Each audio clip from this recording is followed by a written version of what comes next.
Fortosa na, no? Sa? La Fortosa! La Fortosa? Las Casas. Oh, Las Casas. Baltazar. Kangke. Kangke. Brasilia ba daw? Ganun kasi bigkas nila sa Tagalog. Kasi 9,000 doon tayo? Hindi, take 5,000.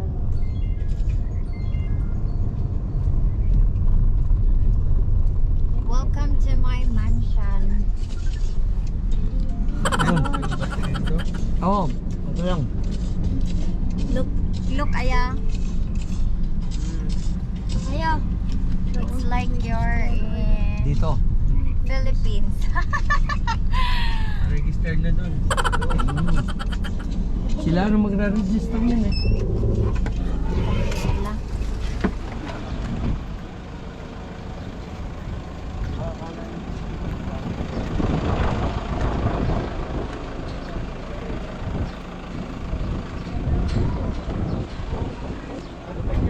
Magaling dito. Las Casas, Filipinas. Salud. Buena vida.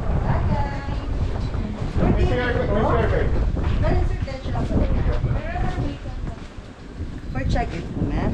Yes po. Akit po tayo na. Pakidala lang din po. Po yung daan.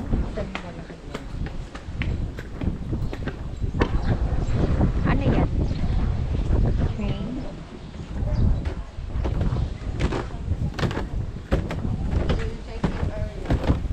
Ha?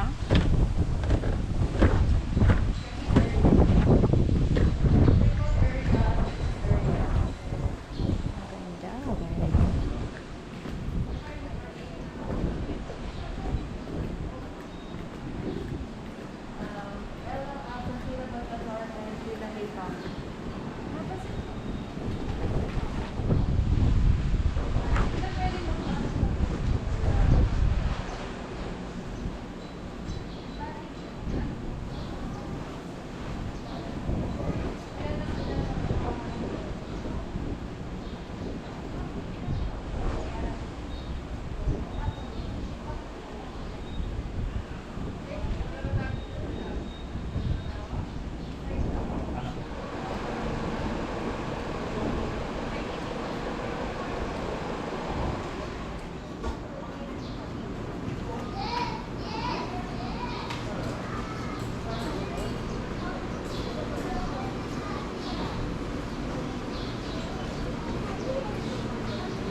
Andito po tayo ngayon sa Casas, Manila. Si car po babalik na lang po sa parking. Then sa parking po may shuttle para po ihatid sila sa loob.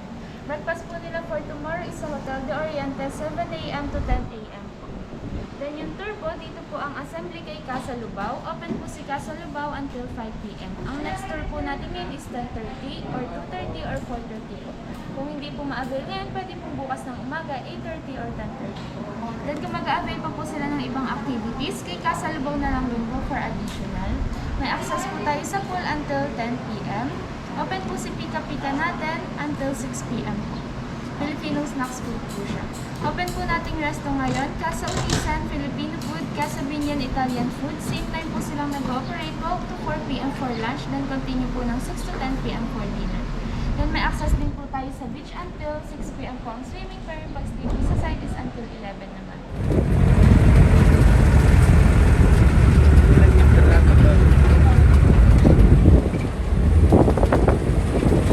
Pag-shopping taon niya ang ako. Jerry, oh. Oh, Jerry, look. Yay!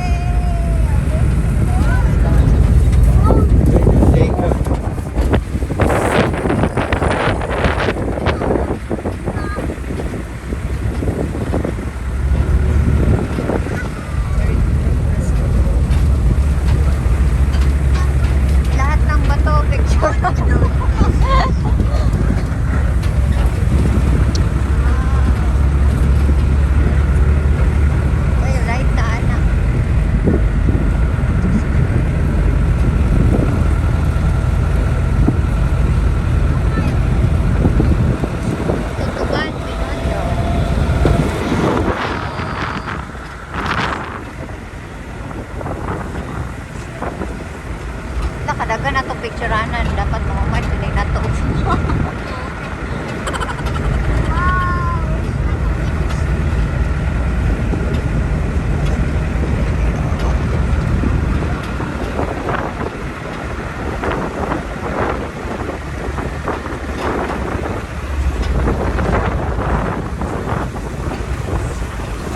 Sila the biker chic, asan ka?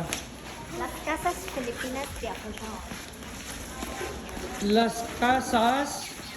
An? Filipinas. Filipinas, di Di- Acuzar. Di Acuzar.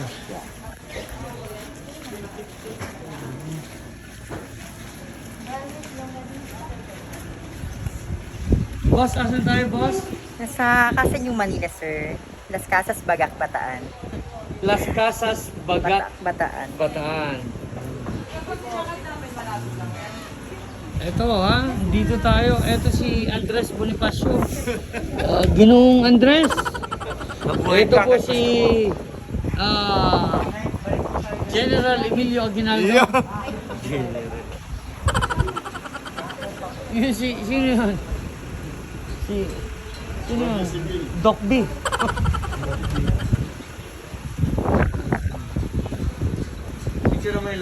Salud, buena vida, mabuhay! Welcome to Las Casas, Filipinas de Acuzar. Oh, sa unang panahon, meron na kasing video eh.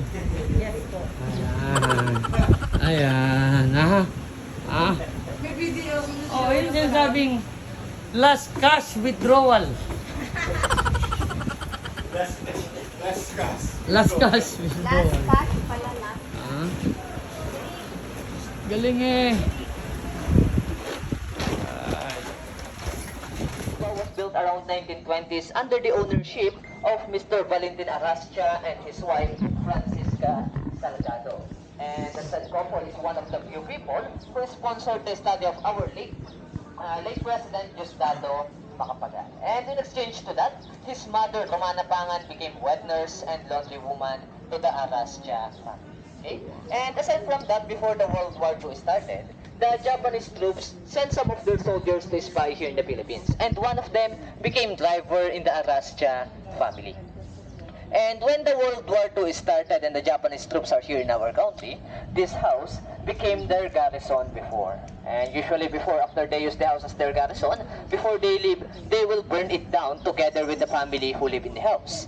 And when they are going to burn this house, the colonel of those Japanese soldiers opposed to the plan. And that Japanese colonel was the one who became driver in the Arrastia family.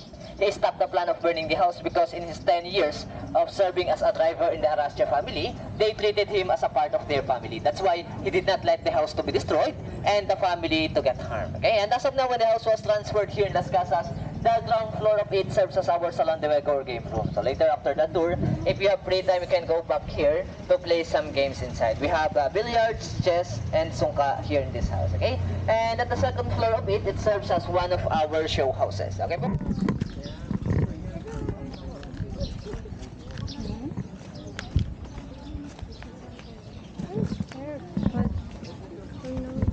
Video na. Let's do it. And okay po, again, we have to remove our footwear right here.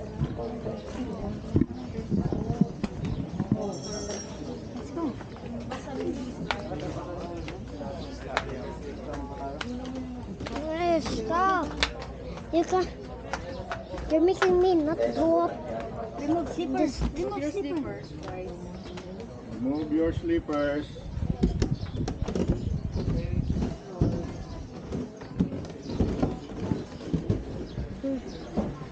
Oh, mommy.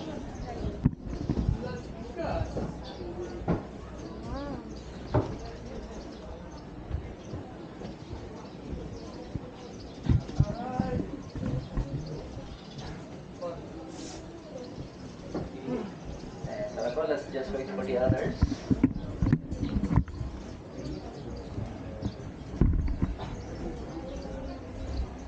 Sabi po again, that building, that's the Hotel de Oriente. That is the replica of the first luxury hotel here in the Philippines. And aside from the Malacanang, the original Hotel de Oriente was the first building that had an electricity and telephone line before. The original Hotel de Oriente was built in the year 1889 under the ownership of Miguel Amatria in Binondo, Manila. And in the year 1892, our national hero, Dr. Jose Rizal, also checked in the original Hotel de Oriente. And during that time, he is with Lucia, one of his sisters. Okay? And but to say, the original Hotel de Oriente was destroyed during the war in World War II. Okay? That's why that's only a replica, and here in the resort, it's not a hotel anymore. That is our main convention center here, where the APEC Summit was held last June 2015. Okay, and now let's proceed inside. Let's visit the interior part of this house. Where actually is that location of that house? In Binondo, Manila. Balik po ito po kasi Glass Casas Filipinas sa Acuzar. Mga salitang Espanyol po siya namin ibig sabihin. Ang mga bahay sa Pilipinas po ng Acuzar. At yung Acuzar po, yun po yung mismong surname po ng may-ari po ng resort na ito na si Ginoong Jose Rizalino Acuzar. Siya rin po yung may-ari ng New San Jose Builders. Ayan po.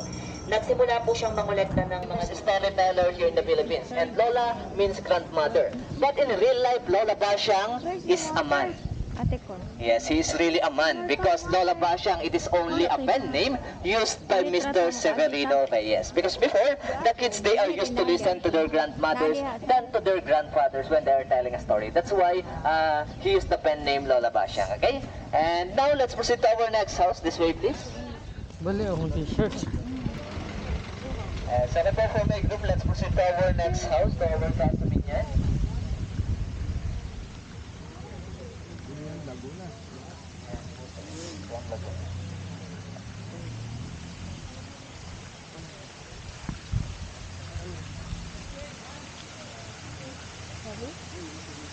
But still, it also has original parts, but only around 1 to 5% original parts. That's why we consider the house as replica. Okay.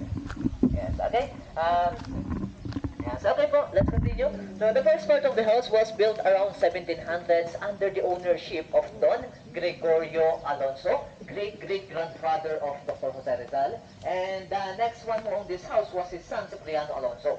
And the third generation who owned the house was Don Lorenzo Alberto Alonso. And Don Lorenzo Alberto Alonso had 2 wives. His first wife was Paula Florentino, and they had a son named Jose Alberto Alonso that became the representative of the Philippines in Spain, or what we call it now, the ambassador. And the next wife of Don Lorenzo Alberto Alonso was Brigida de Quintos, and one of their children was Teodora Alonso, mother of Dr. Jose Rizal, our national hero. Okay? So let's go back to the first son, Jose Alberto Alonso. He inherited this house and got married to a woman named Teodora Formoso. And because Jose Alberto Alonso is our ambassador before, he always go to abroad and his wife always left alone to their house. And unfortunately, his wife had an affair to the captain of the civil guards. And when Jose Alberto Alonso discovered the infidelity of his wife, he decided to go back here in the Philippines. And when he arrived to their house, what do you think did he do to his wife? Do you have any idea? Marites. Marites? No, I'm not a Marites. Because, yes po? Put her in the basement. Put her in the basement? Si Marites lang nakaka. Si Marites lang daw po nakakalam. Actually, it's not Marites because it's not latest anymore, okay? It's already old, that's why Marilu. Mariluma. Yeah. And so, put her in the basement, no? How about the others? Do you have any idea? Go to Rapid Tulfo. No, just kidding. So, okay po, I think it's better if I continue my story, no? So, okay po, I will continue my story at the second floor of the house to the room where the next event was happened. Okay? Yes, okay po, let's go upstairs. Like this.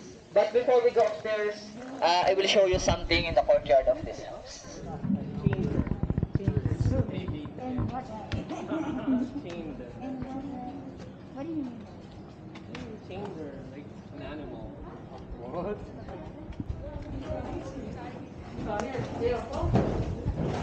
If you do it like slip on, slip off, like loosen it enough so you can do like slip on. Okay, just for now, but then we need help. There. I don't know. It's Try it for now. I did it. I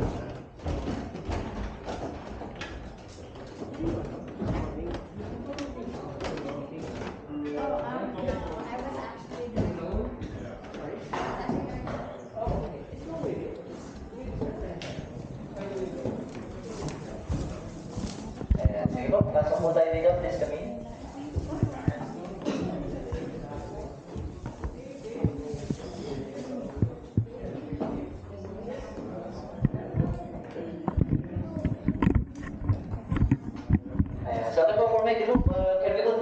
word history?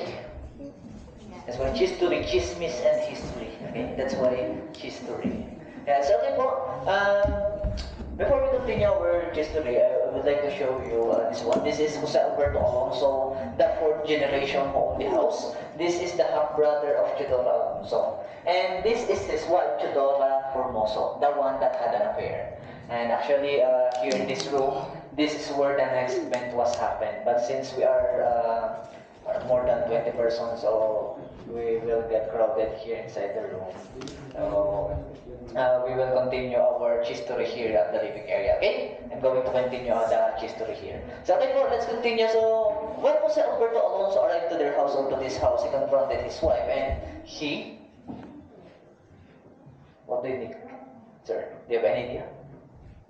Yeah, he imprisoned his wife. Imprisoned only here in this room, okay? And Chidora Alonso, mother of Dr. Jose Rizal, is the only one who brings food for her every day. And one day, while Chidora Formoso was being imprisoned to this room, she wrote a letter. And in her letter, she indicated her that she was being imprisoned by her husband, and she accused Chidora Alonso that she was poisoning by her by the meals she received every day. And she dropped the letter in one of the windows of this room, and one of the civil guards found the letter.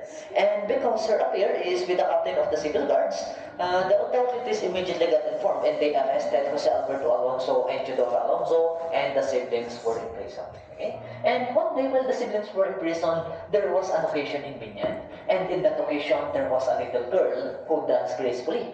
And at the same time, the Spanish Governor General was on the same occasion, and he saw the little girl dancing and got amazed to her talent. So he asked the little girl what she wants, and he will give in exchange of her dancing. But the Spanish Governor General was unaware that this little girl was the youngest daughter of Chidora Alonso, named Bea Alonso.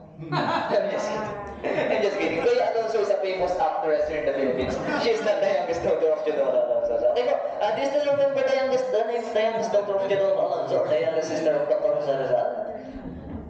Yeah, who is present that time nung tinuro po yan? Anybody present?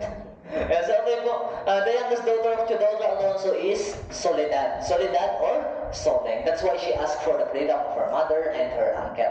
And after 2 years of being imprisoned, the siblings were set free. But during that time, the Spanish government had a new law called Claveria 1849. And that law states that every Filipino families were going to have their own surnames. And the surname that was given to the family of Chidora Alonso was Riranda. And one day, Chidora Alonso forgot to include her new surname in her signature. And when the Spanish government saw this, they thought that she was not following their law again. So for the second time, she was arrested again. And her punishment that time was to walk with almost 50 kilometers from Calamba to Santa Cruz, Laguna without wearing any footwear. And during that time, footwear. Yeah. And during that time, our national hero, Dr. Jose Rizal, he is almost 10 years old.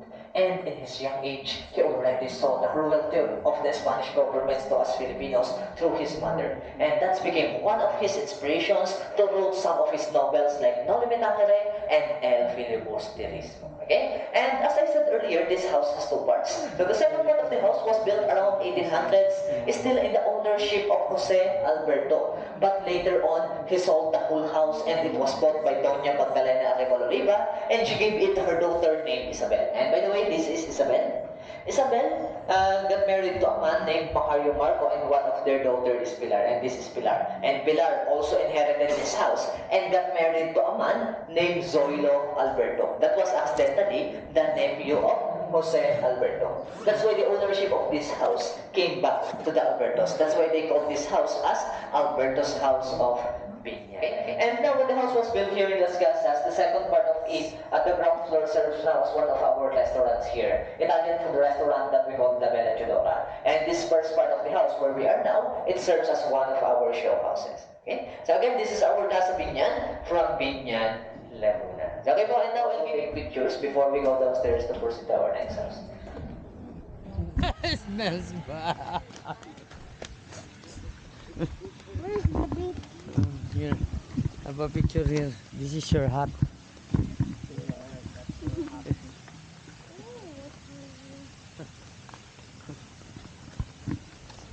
Can we take a bus? Can we take a bath? That's a coaster. You like? Later. We're going to ride a boat. You know, boss! Sakay kami! Oh, pwede na dito.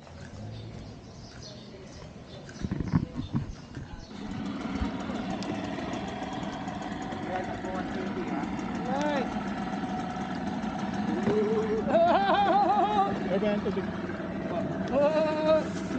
Tagay na, tagay. Alright, Alfonso. Kalok, Gord, right, kalok. Sabo, 1, 2. Alright, we're here in Las Casas, Filipinas, di Acuzar. Magsalita ka, kuya. Hotel. Bali ma'am, ito pong tulay natin. Bali itong ilog naman po natin, man-made na lang dito. Sa atin maliit na ilog. Nag-high tide dito, kuya. Okay na, medyo high tide sa nag-high tide sa dagat, tumatapit po rin. Malusog dito.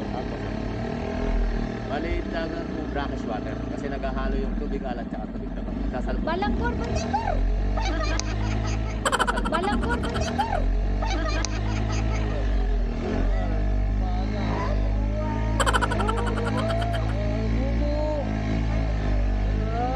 Nako, dyan, picture yan dyan o. Dyan o, dyan, picture. Sabi na, picture dito. Picture.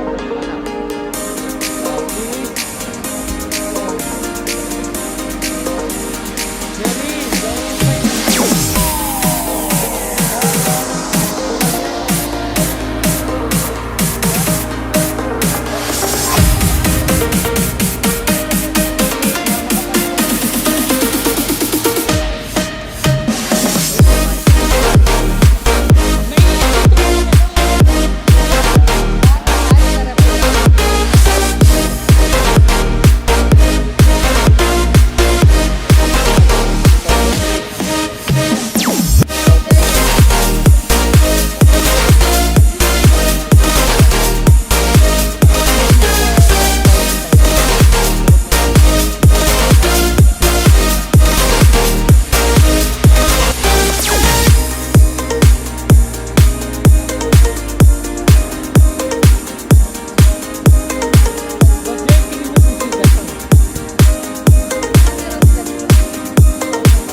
pupuntahan pa? Wala. Balik na to.